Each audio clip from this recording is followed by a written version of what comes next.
Chapter 3. Acquaintances. Harold sat in a small 7 by 12-foot room. He had been given a dorm-style bunk to rest up between testing schedules if he needed it. It was decorated with soft blues and an overall muted tone. He knew instantly that Jenna had something to do with picking it out. She knew him too well. Harold was waiting for 7 p.m. to come around. Dusk was set from a farmer's almanac that hung on the wall of each facility bedroom. His revelation that vampires exist and that some burn and others don't was itching at the back of his head. He wanted to examine all of them, especially Aida. Her eyes were ghosts staring through him. "Get up, we're late." Jenna knocked on Harold's door with a thud. Harold made his way to the handle, opening it to see a disheveled Jenna trying to catch her breath.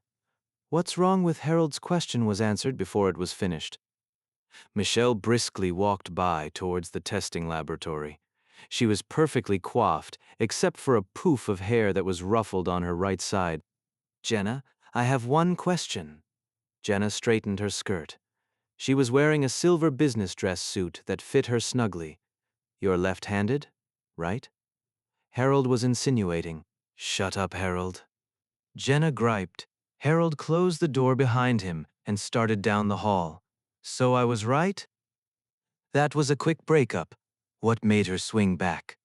Jenna gave Harold the evil eye as she rebuttoned her blouse. She was wearing heels and makeup, something she never wore.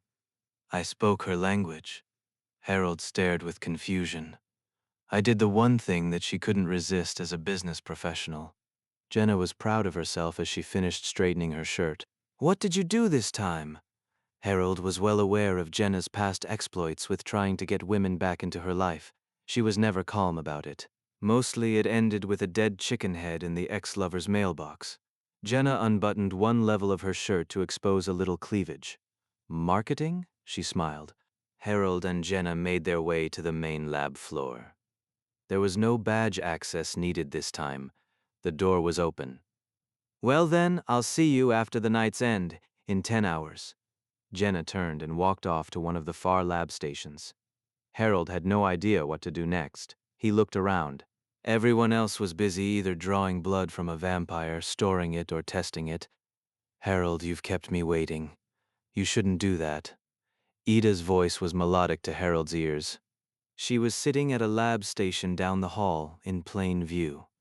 "Michelle said that I'll be your first. How do you want to start?" "Huh?"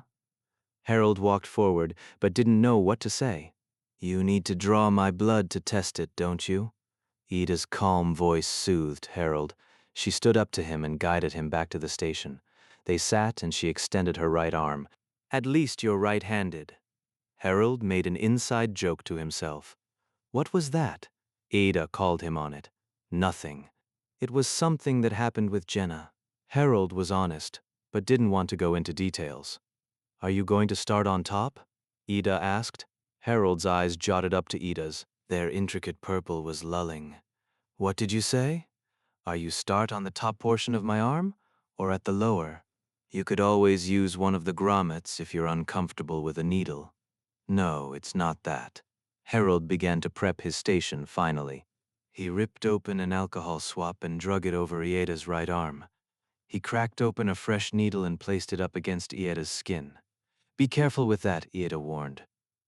"Don't worry, I'm actually quite good at this." Harold was getting into his element and forgetting that he was in front of a vampire. Ida quickly took hold of Harold's right hand, keeping the needle a short distance from her skin. "No, you don't understand. You need to wear gloves. If any of my blood gets into you, it would create an issue." "What would it do?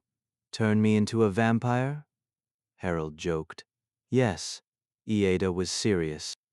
"I guess that would mean my objective perspective would be ruined." Harold joked again. "Yes, I would have to kill you if that happened." Ida was calm as she spoke. Harold tried to move his arm to place the syringe down to search for a pair of gloves. He couldn't. Ida's grip was absolute. "May I?" "Of course." Ida let go.